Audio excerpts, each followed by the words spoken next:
And this show is quite personal to me. I went back to my old style, which is, they kind of call it like the stained glass effect. Yeah. Just what it called Honor Long Overdue, just a tribute to our grandmothers and mothers who have worked in the households, growing up and still do take care of other families, specifically white families. And just wanted to just tell them, like, hey, take a seat.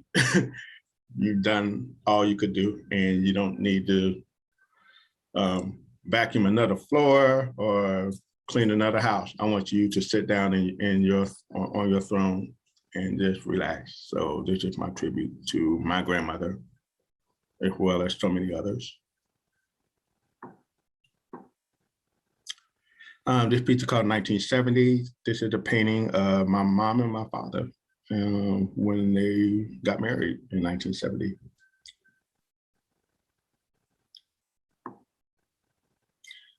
And again, this is the last piece from the show. It's called Hidden Gem. Went back to thinking about like slavery and like my ancestors that had to do field work. And just wanted to let people know that, you have a gem in the field. We are gem. So upcoming events that's coming up right now for me, just wanted to let you know. The closing of the Bloodline show is next Saturday on the 26th at the Magnolia Street Wine Lounge and Kitchen. You're more than welcome to come. I'm also at the Macy's Union Square exhibit. That ends on the 27th this month. I'm also at the Slate Contemporary Gallery. You're more than welcome to take a look at them. I have 2 new pieces in that show as well. That ends on this Friday. And I have another show. I have a retrospective show that's going on right now at the Queer Arts Center. It's called We Wear the Crown, and we're having a closing reception brunch. You're more than welcome to come to that as well. To get tickets, just go to www.queerartscenter.com and help me celebrate the closing of the retrospective show. Thank you so much. And if you have any questions, you're more than welcome to email me at derekbellart@gmail.com, or you can also get in touch with me through my website or Instagram. Thank you very much. All right. Thank you so much, Derek. That was wonderful. Yes, let me give Derek a round of applause. Thank you so much for that wonderful presentation. So guys, the floor is now open now for a live Q&A. We'll be proceeding each presentation here. So I want to open it up to you, the audience. The Facebook chat is open as well. We are monitoring that. If there are any questions or comments for Derek here.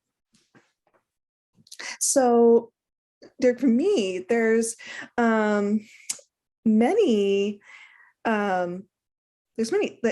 trademarks, I think, that kind of transcend a lot of your work. You adequately classified the style as almost like a stained glass. There's some geometric aspects there. How did that kind of style develop for you? What attracted you to that? Those colors and. I've always dabbled with color. I think color kind of brings out the light, in paintings. One thing that I'm fascinated about, is the colors, and I get into mixing colors a lot. That type of style, I kind of identified it recently. I call it like symbolic expressionism, so to speak. I know that doesn't exist, but I kind of combine just 2 different type of techniques and movement together. I don't know how I got started with that. I remember one of the paintings, like I said, the Fertility Dance kind of was the beginning. Just trying to figure out, where do I go now? What do I want to say? And how do I want to be known? What do I want to be known for? that style probably came out of the love of just painting color and then outlining it with the black. It just really made the color pop out even more. So from there, 10 years later, I did go back to doing the same thing. And I didn't even think about that. I forgot that I even did that then. So it's so funny that, you know, in 2017, I revisited doing the same thing. I see. What you know, I really want to draw attention to as well. You know, there's a great representation of family, and I think it's great that you had that support, especially growing up. What and in your role as an educator, what would your advice be to young people who are looking for an outlet, you know, which so many need, adults, you know, adults as well, any person, but young people coming up today in particular? Like I always tell my kids, you know, exposure is very important. You know, I never want to limit my students to anything. You know, if they're looking for an outlet, they probably know that they probably don't even know that they're doing something that they could possibly turn into a career or a love for. Something as simple as like doodling can become like some of the most creative work, you know, or if you like dancing, you know, just go to dance concerts and like take a look at documentaries on dancing and stuff like that. I think it's also important that you surround yourself with people who like doing the same thing. Like I said, you know, you have to want to do this. For the most part, yeah. Absolutely. I hope the arts, you know, really continue its place in young people's education. I think, unfortunately, that's lacking, you know. I see a lot. So, and there's definitely great resources, you know, and the support that you mentioned as well from the people around you. I want to be respectful of the other artist's time, but I do want to answer this question. How do you choose the flowers and its significance of the flowers? Yes, it is. So like my very first flower that I ever received was from my mom. It was the African violet. So that's one reason why I love African violet so much. And I just love the vibrance of the purple. The other flowers, I just kind of started researching and just flowers that I love and adore, like sunflowers. I had a piece that had to do with sunflowers, a piece that had to do with the dandelion, which is actually a weed that I did not know. Just, you know, and there was I had a calla lily, you know, another flower that I love. So I just kind of like just took what I liked and made that the subject matter. Great. All right, guys. I want to say thank you to Derek again. Follow the chat or event description that you see above. Lists how to follow Derek. And definitely take a look at those upcoming shows. He's quite busy. I see. So check out those upcoming shows. Definitely that he has going on. Thank you so much, Derek. Thank you. All right, everyone. I would like to introduce our next panelist. Let's please welcome Shogun Shido. Hi, Shido. Yeah, today. Thank you so much for being here. Thank you. So I'd like to first give a shout out to the museum for giving this platform for Black artists to be able to express themselves and show their works. Shout out to all the artists. You know, I feel like a young buck amongst a lot of OGs, so I have a lot of respect and admiration for y'all and y'all work and the path that you laid before me. I'm Shogun Shido. My real name is Terrion Smith, but I prefer to be known as Shogun Shido, self-given name. I'm a 29-year-old self-taught artist from New Orleans, Louisiana originally, and I've been in Oakland for about 5 years now. And my reasoning for coming to the West was mainly to pursue my love of art and to just be an artist and to grow as a human being in general. My upbringing wasn't as supported in the arts. My family wanted me to be an engineer. I went to school to be an engineer, and I got extremely depressed and just like flew off the rails. And that kind of like caused some friction between my family members and I. But essentially it's been a path of self-identity and just like understanding what it is and what is my purpose and my passions, and how is it that I can apply these things to the world that already exists and create the reality in which I wish, to thrive in. So a lot of my work is centered around healing through creative expression, reclamation of ancestral identity, and storytelling through abstract expressionism. That's just like a little gist, but I'm gonna get into the work. A lot of my work is that I will show will be primarily digitally based. A lot of my canvas works I wasn't able to grab, but you can see some of them behind me. These are a couple of the pieces that I've done, but I'm gonna just jump into it.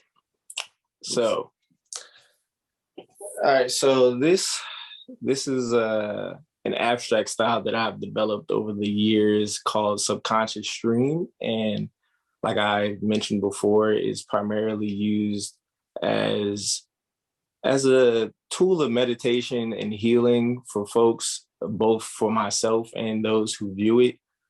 So subconscious stream could be defined as focusing in on the present moment and being as present as possible, just as solid as possible in the moment. So a lot of my work is abstract lines and like kind of trippy visuals, I guess you would say, or just layers of colors, or how colors affect the mind of those who view it, and how it could trigger certain emotions and feelings and thoughts in people, regardless of age or background or demographic. Sorry. All right. So this is like a time lapse video of me. I usually do a lot of different time lapses for the purpose of the viewer. I like to immerse people into the experience of creating the art. I feel like a lot of people, when they see art, they're more interested in like, how is it that an idea becomes a part of the physical reality? And I like to really play on that by welcoming people into my world, welcoming them into my mind and how I think, in hopes that we could have dialogue and then understand that we're a lot more what's the word? We're a lot more in common than we think we are. Sorry. All right, so this is another mural that I did in San Francisco at the AAACC, the African American Art and Culture Complex. And yeah, a lot of it just has the influence of language, the concept of language.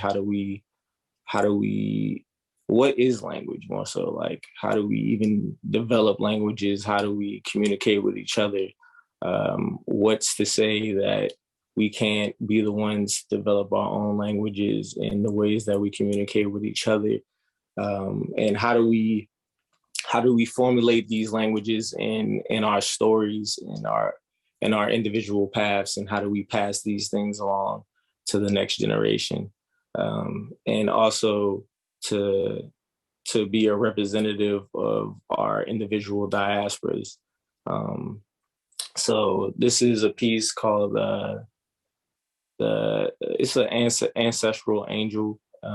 It was created around the time where a lot of the police brutality was a lot more on the forefront.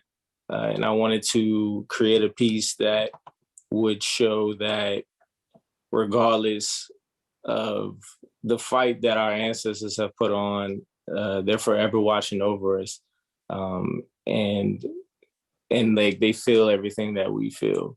So this goes into my next thing of understanding the importance of joy just as much as we can understand the highlighting of our pain. So I like to balance both concepts in a way where we don't forget either or, and there's an appreciation for our own triumphs. You know, like I don't really like to focus too much on what would be considered our speed bumps in the road of our journeys and everything, because we can get caught up in that and not remember that we are purely like joyful beings, and that is a very powerful force to be used in a way that could help heal the next person. So this is a piece that I did at the Mexicali building in downtown. As I came to the Bay Area, I got connected with another wonderful group of artists with a nonprofit called the Bay Area Mural program. And through them, I've been able to really express a lot of my ideas fluidly and be able to have the opportunity to have wall spaces to display my work and be able to have these dialogues and these conversations and share my story. This is a recent piece that I've done, probably the first piece of the year, and a new style that I've just kind of like stumbled across. And these are moving bodies that I like to explain as everybody, there's a space for everybody. It's kind of like you get in where you fit in kind of vibe. And every individual body has their own uniqueness to it, this like glimmer, this shine, this passion within them. And everybody has a space, there's no shortage of space at all. And that's really what I like to talk to a lot of people about whenever it comes to me being an artist, and whenever people come to me and they're like, yo, how do you do this? Like, how can I do this? Like, and my main thing that I used to say, even before I chose art to be my main passion, was that everybody has art in them. There isn't really a distinguished definition for artistry until like a Eurocentric definition came along. But I feel like artistry is something that we all are born with from childhood, from drawing stick figures to finger painting to just about anything. So also with my art, I like to pay tribute to those who came before me. And for me, a lot of my ancestors, I haven't known due to my family. It's a little bit of my family background. I'm first generation artist of my family. So whenever it came to understanding my own lineage and everything, a lot of my family didn't really know too much outside of the matriarchy of my great-great-grandmother.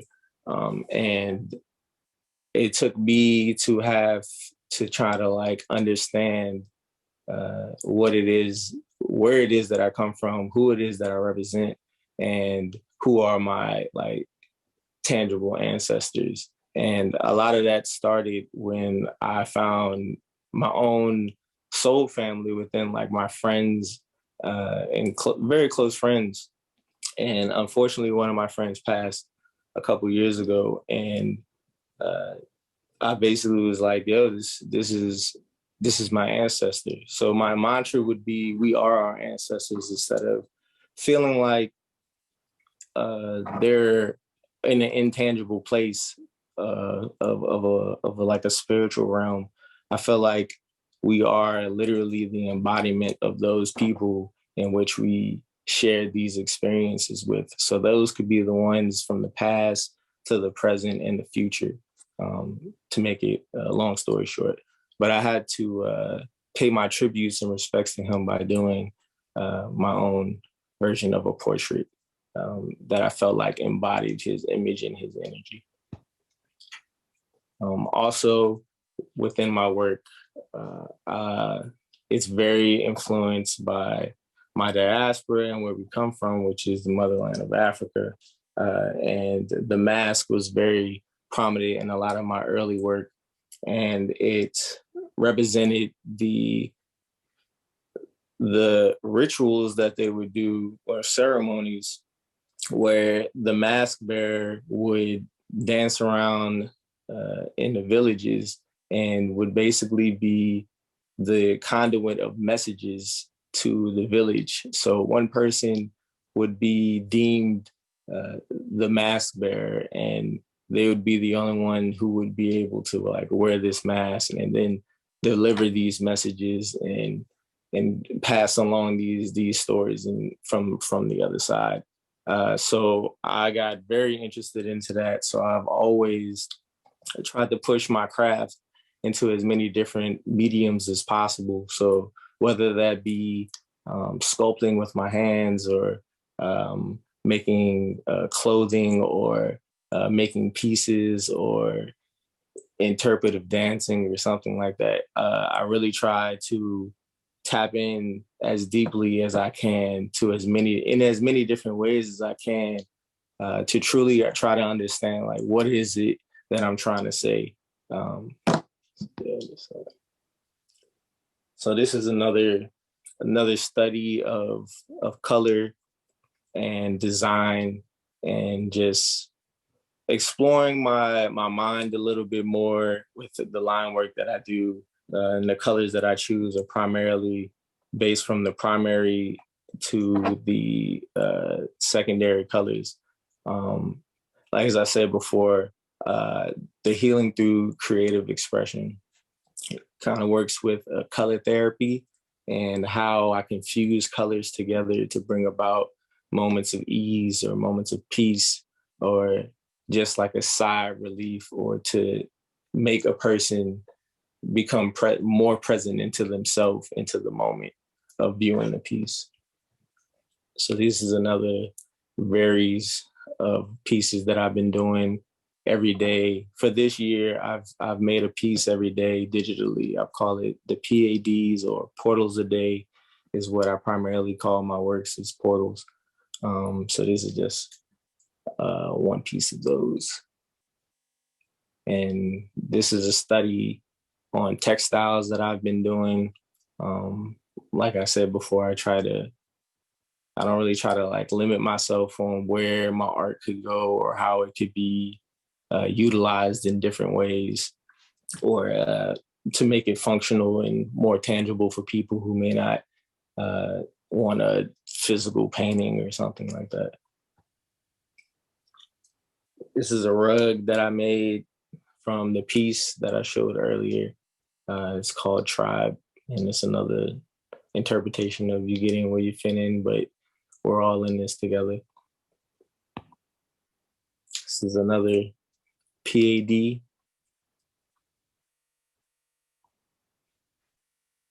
It's another PAD. So as you can see, a lot of my work kind of already looks like glyphs or an alphabet, or they look like they may be saying something.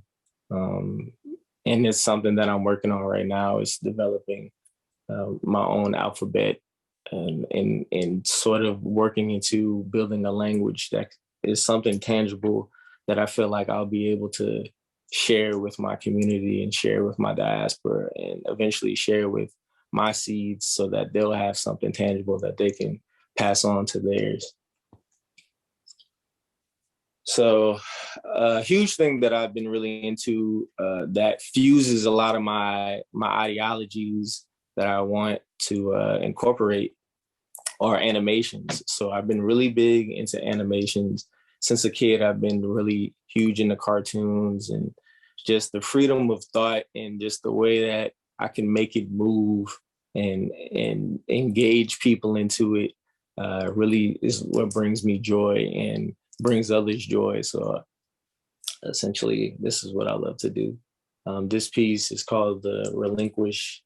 It's about the stimulation of the throat chakra. So in addition to all my animations, I like to put sound bowls over them. So whenever people view them, primarily on Instagram, if we're familiar with Instagram, you know, people be scrolling mindlessly all day. So my mission was how do I stop somebody for at least 15 to 30 seconds to even just to take a moment, you know? So that really was my mission when starting a lot of these animations. And this is another one called Rooted, with the root chakra being the prime focus of this, showing one that, you know, the energy is from the divine and it flows through us into the earth. So it is like a continuous flow, as above, so below. This is another piece I created the more recent. You can kind of see how my skill kind of elevated as I started to do more and more. And this was focused on primarily just enjoying a rainy day and just meditating on thought. Being from New Orleans, it used to rain all the time. And being in California, it doesn't rain as much. So it's kind of been like a flip. But when it does rain out here, it gives me a lot more appreciation for the moment of reflection and just thought. This is another animation I've done focused on just identity and just knowing oneself, one's handprint. When you look at your hand, you know, I feel like your hand can tell a lot of story about who you are and where you could go. If you read palms, you know, it could tell you the story of how your life could be folded out. And this was just my interpretation of that. This is another piece focused on healing through my creative expression and just the study of colors and how the softness of a glow and the white with the negative of the lines could bring one to focus on the center. And it's just a meditative image. This is another piece that was a part of the Portals a Day. And it's just exploring the idea of color again and how there could be peace within the chaos, you know, like how this controlled chaos could make one feel at ease.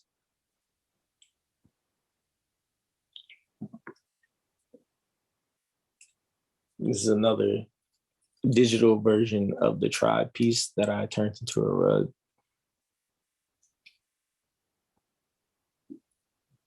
This is another animation having to do with portals. So portals is another primary subject in a lot of my pieces.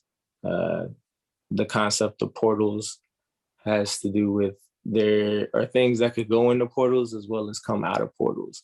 And I feel like with a lot of my art, I'm more so a conduit of messages. So I feel like the pieces that I create are portals.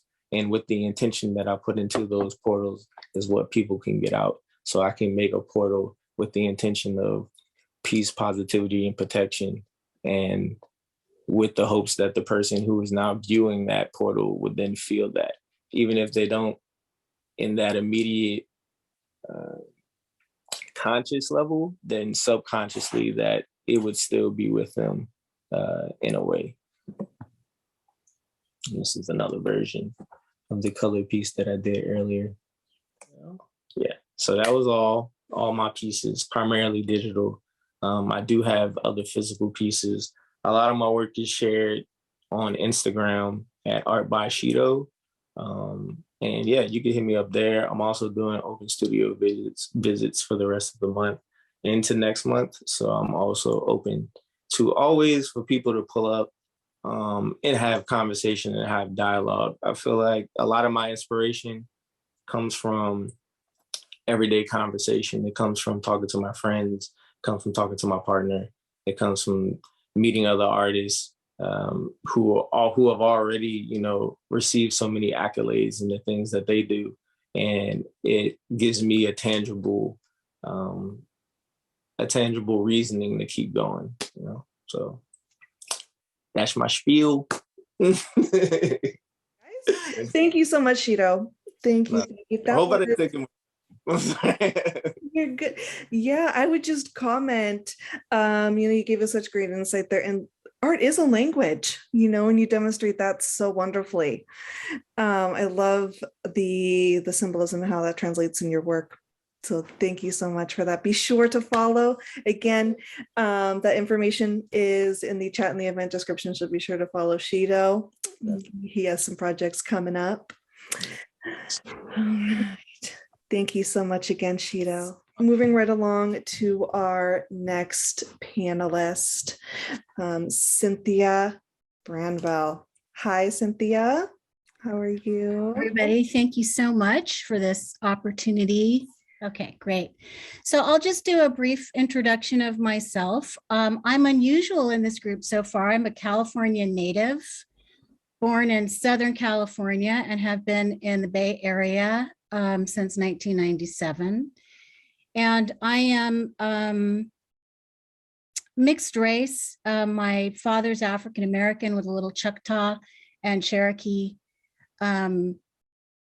Native American, and my mother is Swedish. So a lot of my work, I would say that, well, let me back up before I get into my work. And I'll just say that I am both an art historian and an artist. So I make work, and then I also teach art history at Foothill College. So I did my undergraduate work at UC Berkeley and got a degree in fine art and also in art history, and then did a master's degree at San Francisco State doing a master's degree in art history.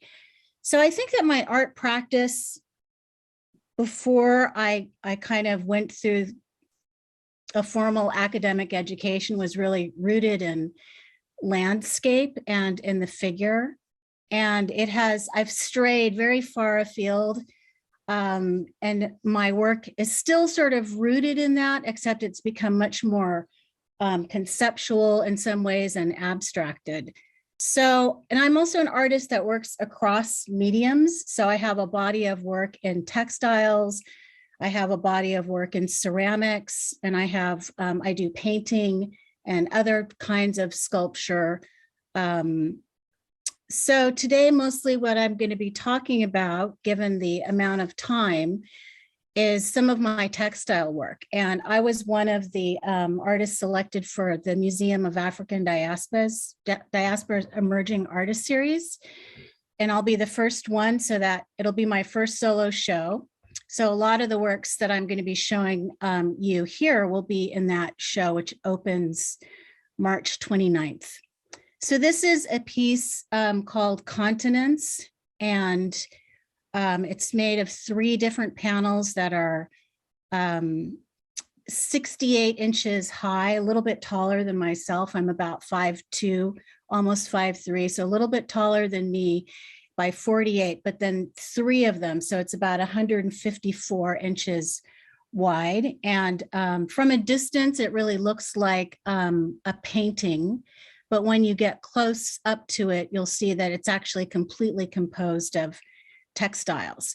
And I used 3 panels thinking about my own continents of heritage. So Africa, America, and Europe. And I was really thinking about these longer histories that we all have and sort of relating these longer histories to kind of this notion of geological deep time, right? That our heritage stretches very far back. So I'll show you, these are some details of that piece where you can kind of really see that the textile work that they're actually painted on to this strata. This is a piece that I made in 2020, and also part of the title of the show that's going to be at MOAD. It's called The Threads That Bind.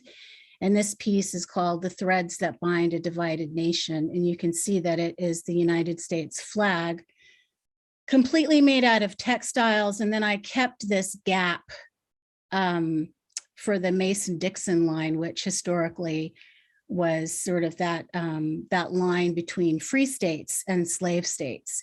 So I did that intentionally, and I was feeling, with all of the sort of political rancor that we've experienced in the last many years, I was really thinking about and how polarized we are politically as a country. I was really sort of struck by how this history of the slave states and the free states is still sort of at play in our politics. And of course, the idea of cotton. One of the reasons that I really like working with textiles is I find them to be materials that have incredible signifying potential. There's so many ways to think about them in terms of the cotton itself, in terms of labor, in terms of bodies, the proximity of textiles being close to bodies. So here are some details of the threads that bind a divided nation, where you can kind of see. And then this one is the only one that I did these sort of long stitches, hard to see in a slideshow, but when you see them in person, there are these long stitches throughout the piece connecting the entire country, and also sort of making a statement about how, even though there were free states in the North, they were still very much involved in slavery in terms of credit and that kind of thing. So with this work, working in textiles, I have a few textile paintings. And then I also have started pushing it towards sculpture. So I have taken these vintage and antique blouses and clothing fragments and treated them with beeswax and damar. And I find that doing that, they kind of capture the memory of wear that's in the material. So it gives them a really sort of ghostly presence. And then I have to also do some resin work on top of them to give them stability. So this is a piece called Present Council. This is one of the first busts series that I did. I've done quite a few of these now. And really, I was thinking a lot about, when I started this body of work, my intention, my experiments, and my intention was that I wanted to make a cyclone. I was thinking that Hillary Clinton was going to be our first female president. I was thinking about the Me Too movement. I was thinking that, our moment had arrived. And I started doing these experiments with textiles and wax and damar. And I started coming up with these really sort of fragile and ghostly looking forms. And I was really, at first I was like, I don't even know what this is. I don't know if I like this. But as things unfolded and as I sat with them, I just found them really compelling. And I thought, well, all the things that I'm really hopeful for are actually very fragile. And so I kept going with this work.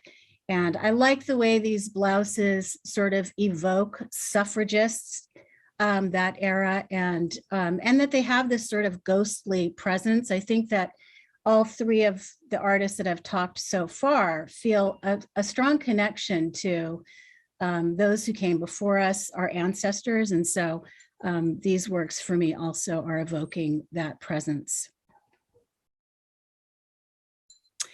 I also did work with some fragments. This one, jurisdiction, is thinking about the Supreme Court. So these are sleeve fragments treated with beeswax and damar and resin, and sort of I juxtaposed them about all sort of these men legislating the rights of women. Here you can get a close-up.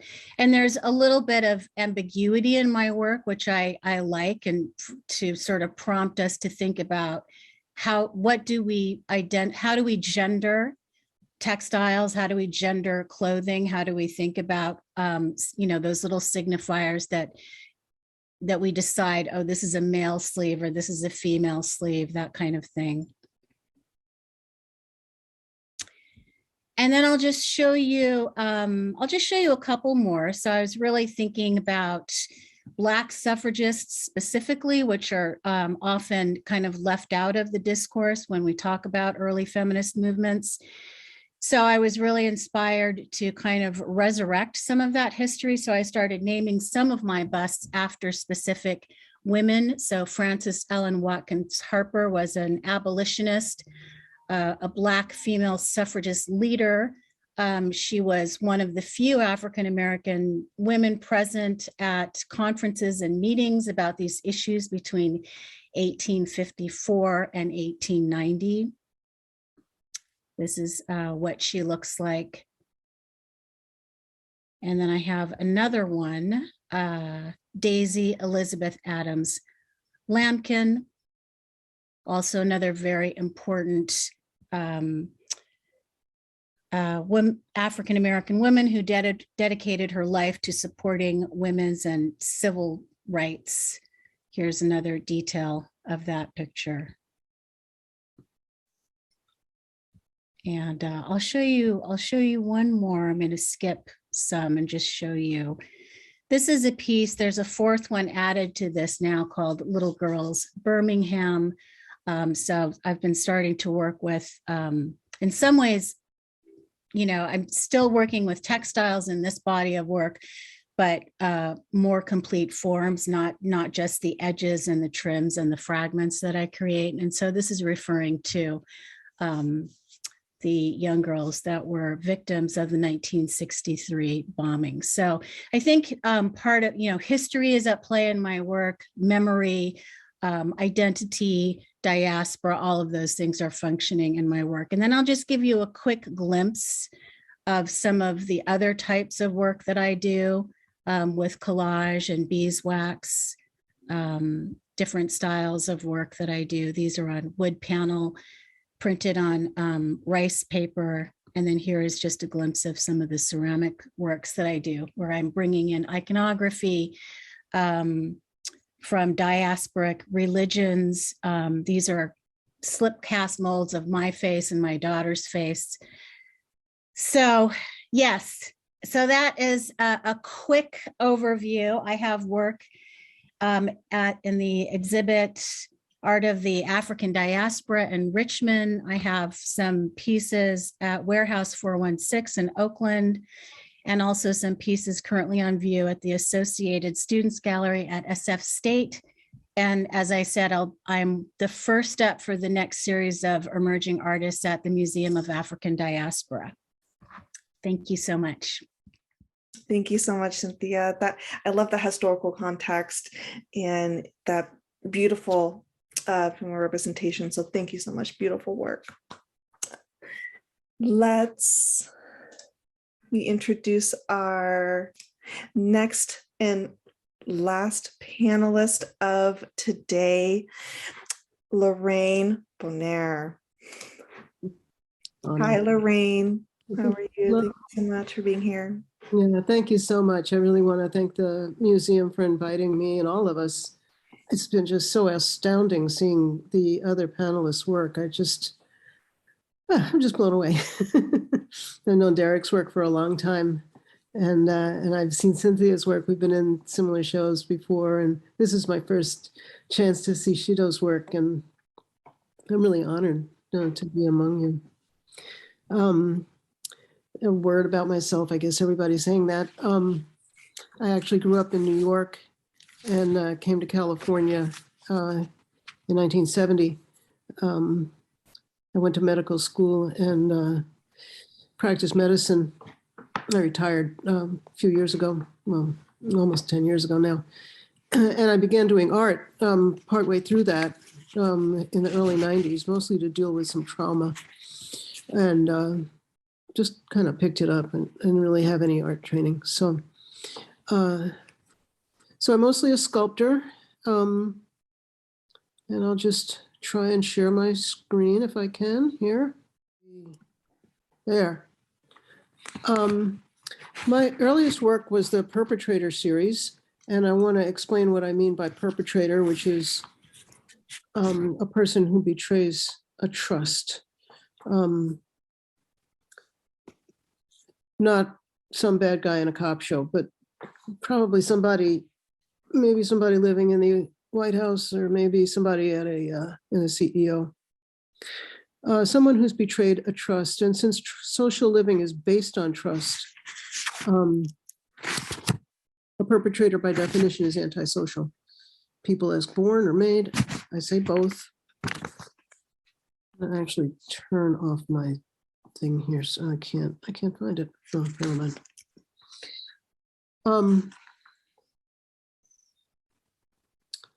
I was studying the perpetrator in the external world and also internalized in my own mind. I have memories that live in my body like stones. My mind and heart have been fragmented.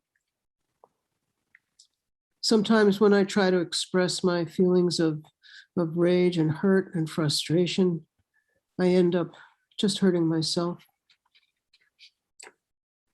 It feels like there's no escape.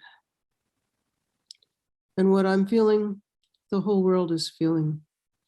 I was desecrated as a child. And whole nations have been enslaved or exterminated, the earth herself torn open, and her beauty torn up.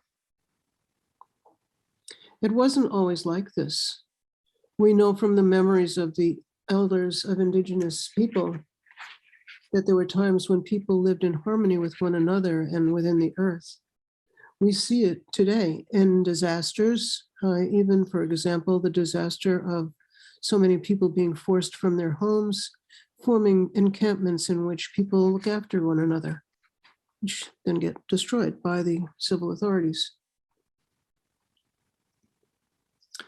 But there are those who are insatiable, who believe that their God has given them the right to devour everything and everyone, even us, those of us sitting here today. Theirs is a religion of supremacism, white over black, male over female, mind over body, human beings over the earth. They dull our minds with drugs and flickering screens, which we accept because it eases the pain a bit. They tell us that theft and lies and violence are part of human nature. But we know this is not true because we hate theft. We hate lies. We hate violence. When I learned about trauma, I realized that just as I had internalized the perpetrator, I could also extract him, pull out the supremacist lies and see them for what they are. I began looking for and listening for new sources of information, for comrades along the way. I became an explorer for a new vision of the world. One of the things I did was to think more deeply about the relationship of Black and white, to loosen that relationship from the embedded traumatic ideas about skin color, and to regard both Black and white as archetypes, equally sacred, deeper, and more expansive than our small language limited ideas. This is the melanin molecule. It's present in all mammals, many insects, and all human beings, in the skin, and also in a specialized structure in the brain. People with albinism don't have melanin in their skin, but they have it in their brain. But their skin color, like everyone's, is influenced by underlying skin structures such as blood vessels, fat cells, and certain skin proteins. I have been using black and white clay for the Perpetrator series, but clay comes in many shades of brown, very light to very dark, tinged with reds or yellows, like our skin. I began experimenting with different colors of clay. This piece, Multi-Hued Humanity Frees Black from the Weight of White, actually showed me I was on the right track. The first time I showed this piece, a young man whose skin was a luscious cocoa color protested that it looked as if Black people have no agency in our liberation. I pointed to one of the clays in the hand, which was very similar to his color, and said, "This color is you. We are all these hands. This foot is not Black people. These chains are not white people. We are all, regardless of our social labels, so-called white people, so-called Black people, all of us, part of multi-hued humanity."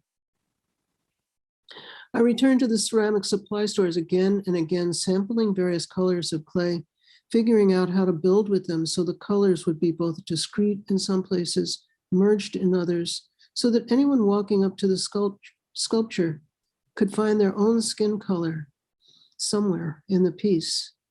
Many of the sculptures also gave me poems.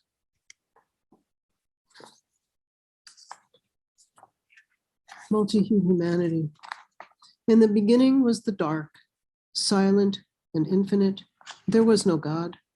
Light arose and entered dark, and together they created everything in time. In time, everything created us, a rainbow of browns, deep dark umber to pale rosy beige, multi-hued humanity, multi-gendered, multi-abled, multi-tongued, children of balance. No one knows why a gang burst out of the family rainbow, tagged white all over every home and mind, beat down Black, treated earth like dirt, treated dirt as if it were not their own mother. Who are these people? We multi-hued struggle to find a name for them, the gang claiming white. How lonely they must be.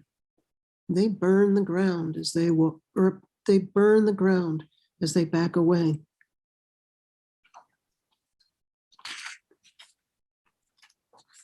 I hope you don't mind, I'm reading this. I'm not real good at speaking extemporaneously. This is Thank You, Steve Jobs. The house has no roof. Mud fills every room.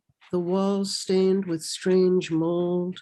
The family walks in slowly, each mind gripped with some image of the storm, that moment of his or her unique and individual breaking. Far away, someone says, "Look at that filthy house. What animals they are to live that way." Far away, they know nothing of storms. We have cell phone cameras now. Everyone can see the storm. Thank you, Steve Jobs, for making it harder to look away, for opening the multi-hued eye close enough, for opening the multi-hued eye, bringing the footprint on the face close enough to count the nails. We are grateful for this fine-grained resolution. Far away, evidence is irrelevant. We are more than even we know. In the future, history teachers will also be grief counselors for children bewildered and sorrowful over us. Every part of our lives will grieve them. Gasoline, Coca-Cola, body cams. Only a curious few will study incarceration, and only in small groups with the most compassionate mentors. Our calendar passes unaware the holidays they will celebrate, days when grace filled our trembling souls and we became their ancestors. We don't know yet how it will happen. The flowering, heart and mind, compassion and brilliance, courage and genius. The children will beg to hear the thrilling stories again and again and again. This work, it was so aspirational. I love the hopeful potential, but honestly, it's been hard to sustain. Events, including some health issues, pointed me in a different direction. I began exploring the Japanese art form called kintsugi, in which broken ceramic pieces are repaired with gold, in keeping with the Japanese tradition of celebrating and even enhancing flaws and brokenness. I realized that both my medical and artwork have grown out of my traumatic childhood and reflect, as I have many, many times, on the many artistic and spiritual contributions people of African descent have brought to all of humanity. So I began with small experiments, such as this one, and this one, and then this one, Birth of the Blues. I call this the Mended series. I feel like when we all get mended, then we can talk about being healed. This piece is on display at the Art of the African Diaspora in Richmond Art Center. But this is the piece that brought it all together. This piece, Stardom Early, was shipped to a buyer back east and it arrived with the head broken. She sent it back. I put it back together with gold and placed it in multi-hued hands in what I hope is the future of our world. Thank you. Oops, it's supposed to go away when I start sharing. What happened? Where are you? You're good. Thank you so much, Lorraine. So powerful. I love your sculptures and the symbolism behind them. Thank you so much. Beautiful commentary as well. Thank you for the commentary behind each piece. Thank you. Let's bring back all of our panelists to the forefront here. Guys, and I want to open up the discussion again to any questions or comments. All right. Thank you, Simone, for your wonderful comments in the chat. Yes, it is incredible work that all of these artists do. I loved, that they brought a diversity in their mediums, gave us all much different perspectives and types of art, which was very interesting to see. I have not so much a question, but Lorraine and I have been in several exhibitions together. I think you've been in the Black Woman is God, Lorraine, several times. Yeah, I remember your continence piece from the Black Woman is God, maybe 2 years ago, I think. Yeah, I think last year, if we had one last year. Mm-hmm. And I remember some of your pieces, and it's so interesting to hear you talk about it and its connection to trauma, which I can really relate to. I'm somebody that also had a tremendously traumatic childhood. But what's so interesting to me hearing that layer is that when I've exhibited with you, I've always regarded your works in particular as like the sentience, the guardians of the space. Huh.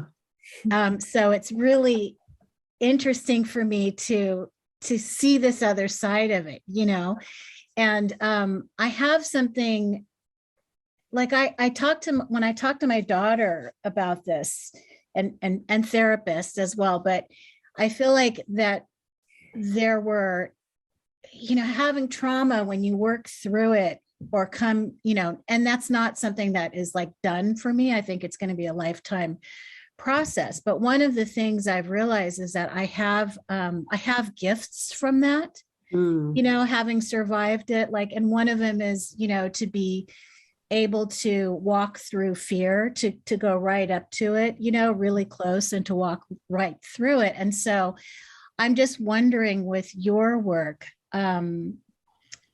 if you have, because I really, my experience of your work has been that it's very powerful, and it almost makes me feel like those sculptures that you create are protecting everybody in that space. There's something very protective about them, even though they are complex. And, I can see that in the work. And so I'm just wondering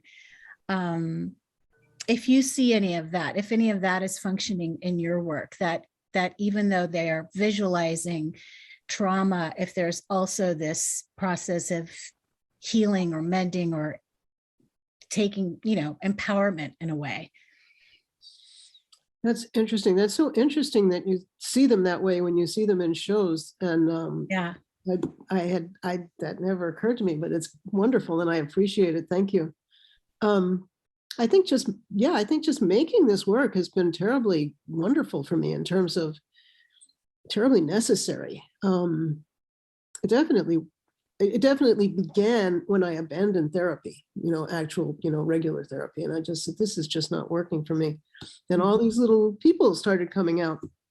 And I think there is a way in which doing this work is protective of internal selves. And probably because of that, it can be seen as being protective, because I think of all of it as holographic, the as above, so below, like Sheila was saying, it's just, one's a microcosm and the macrocosm, and they're all reflecting one another on all levels. And so, yeah, I think that's true. These pieces are very protective for me and protective for others. It's very cool. Thank you. It's cool insight. Thank you.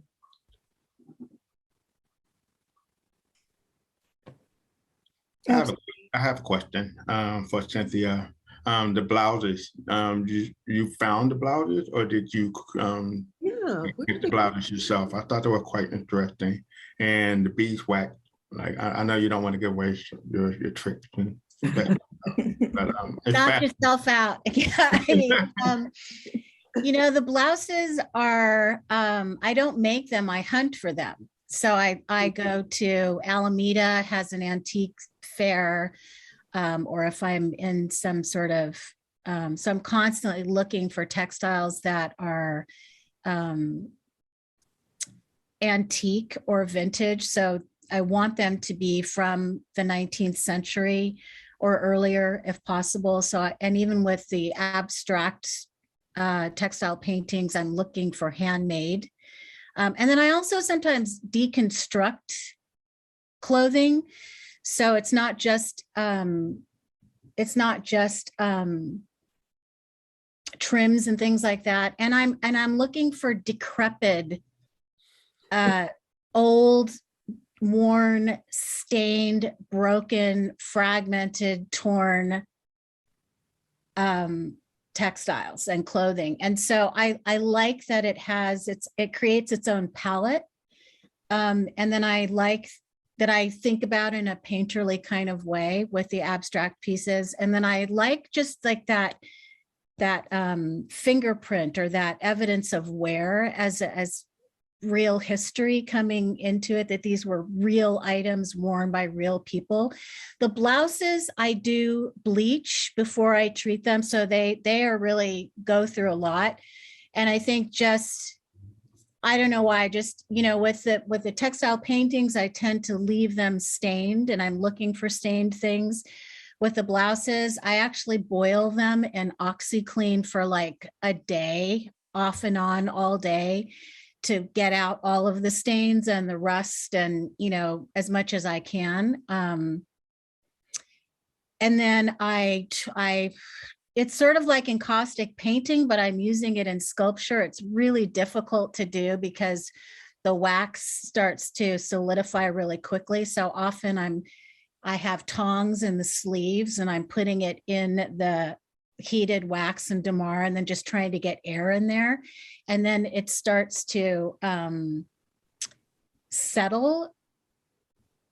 And so I am sort of sculpting a little bit, but I'm also wanting to keep as much of that memory that comes out from it being treated with the wax as possible.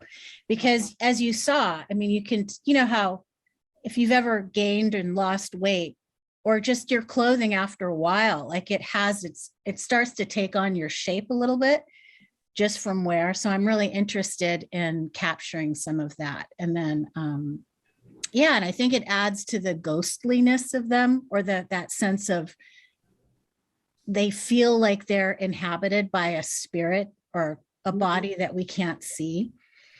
And then, you know, it goes on because then, you know, because I've scaled up the encaustic, you know, so I've had to go over it with resin to kind of give it some stability. And then I don't like the shininess of resin, so then I'm doing matte medium on top of that. So sometimes I'm reinforcing with wires. So it's a whole thing. Wow. Amazing. Wow, that's amazing. Yeah. Thank you for explaining all that. Yeah, thanks for asking. Yeah, thank you, Derek. Yes, thank you for that question. I was, yes, very curious, especially with Cynthia's textiles. Like, oh, like how does she accomplish that? It does have, you know, that authentic, you know, as you said, kind of, you know, ghostly reminiscence of, you know, what each sculpture is about.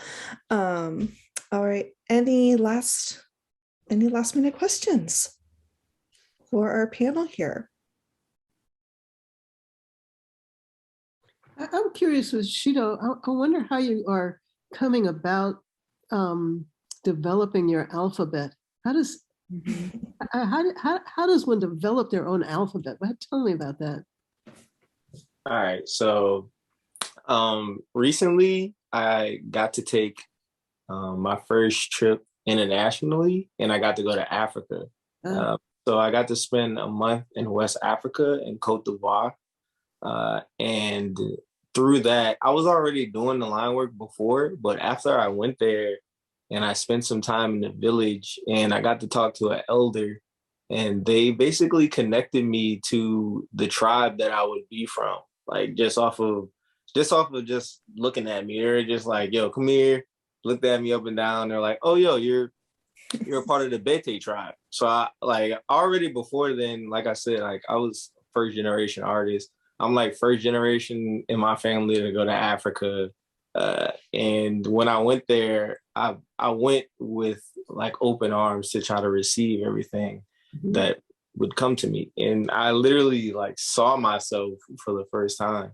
And after learning about the Bete tribe, I looked it up, and I can't remember the artist's name right now, but there was an artist who was prominent from the Bete tribe who created his own language. So he basically created his own like 40 or 30 character dialect. And from there was really how I sparked it. And that's really why I was like, oh, yo, like, this is me. I'm like, this is my lineage. I'm like, this is literally me. So after that, it's been a little bit of trial and error of just looking through all the pieces that I've made so far and just taking little bits out. So I'm literally just like, okay, this looks nice. This one looks nice. This one looks nice. And then I just culminate them together. And it's just like, okay, like these kind of, I do these a lot. I do these a lot more than other ones. So it's really just, but at the same time, I'm not trying to base it off of the American alphabet, which is what's the challenge is for me right now, because as I'm like translating it, it's like I'm translating it from an American alphabet. So it's like A, B, C, D, but I'm not necessarily trying to have it sound anything like the American alphabet, nor translate that easily through the American alphabet. So I've been trying to study other languages and how they write their languages and how they develop their characters. I'm really drawn to like kanjis from like Asian culture and how a lot of their letters are more so like words or phrases together. So I'm kind of been developing that in a way, but right now I just have a lot of lines, dots, and curves, you know, and you know, it looks cool and I'm still making a lot of the glyphs, but I feel like this is something that is like a life task. I don't think that I'll be finishing it anytime soon, but I will be having like at least a version, a basis to like build off of. But the fact that I even could be like, yo, I'm trying to make a language is powerful enough for me, you know, to tell people and to let them know. Because my eventuality, this is even more, is to be able to make murals or make pieces to where I could have the alphabet in predominantly Black or brown neighborhoods or just about anywhere, and be able to teach people the language, and they'll be able to read it and there'll be self-affirmations. So it's like you could read that message and it could be like, yo, I am worthy. And only those people who know that language would know, as opposed to everybody else. They'll be like, yo, this is a nice piece of art and it makes me feel nice. But then it'll just be that extra layer for like, you know, the ones upcoming to be able to be like, yo, like this speaks to me, you know? So that's really where it's coming to. I put a book in the chat for you. A scholar that I worked with when I was doing my honors thesis, and I was studying Haitian voodoo, and he's written a book called Congo Graphic Writing and Other Narratives of the Sign. And I didn't realize like all the dots and just the patterns that you see like on African mud cloths. Mm-hmm. All of that, those marks mean something. Have something, yes. You might be really interested in his work because he like wrote the Adinkras is similar to the Adinkras of West Africa. Pardon?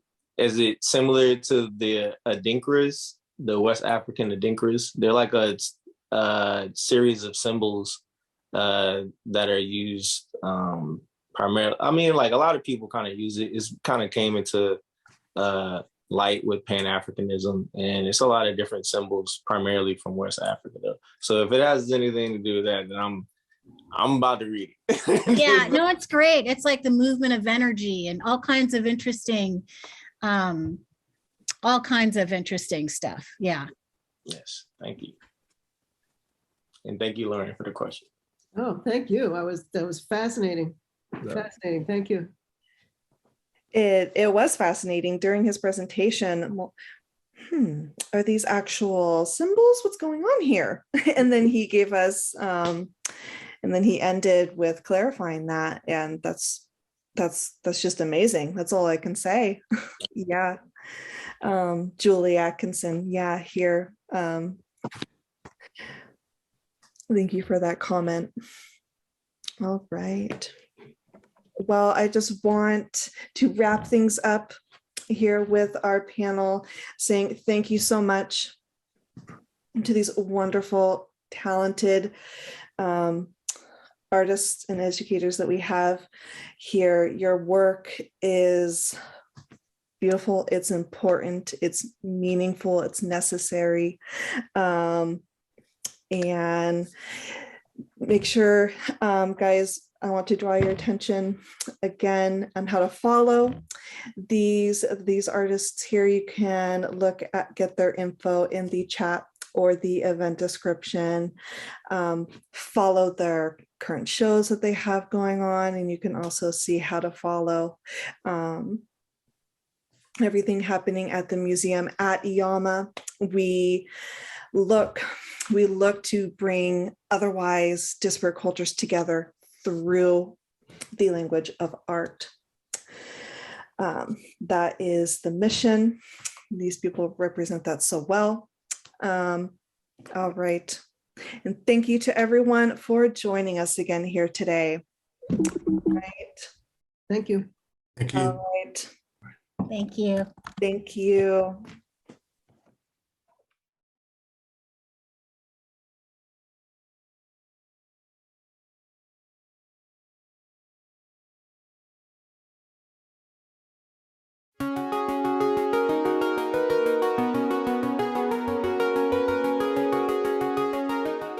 The International Art Museum of America, located at 1025 Market Street, sits in the heart of downtown San Francisco between 6th and 7th Street. The aim of our nonprofit museum is to display artwork from disparate cultures to promote peace and harmony among peoples. Visitors will enter a serene garden with full rock formations, a tropical landscape, and a waterfall flowing into ponds. Our gallery houses traditional and contemporary ink and wash Chinese paintings, abstract oil paintings, and hyper-realistic ink paintings of animals and figures. Approximately 60% of our collection are paintings and sculptures by the contemporary artist H.H. Dorje, Shang Buddha III. The gallery also houses European and Western oil paintings beginning from the 17th century to present day, including works by French realist Rosa Bonheur, the Norwegian impressionist Frits Kahlo, and the French Fauvist Maurice Flaminique. IAMA offers a beautiful environment as well as 2 rotating exhibition spaces. Admission is now free.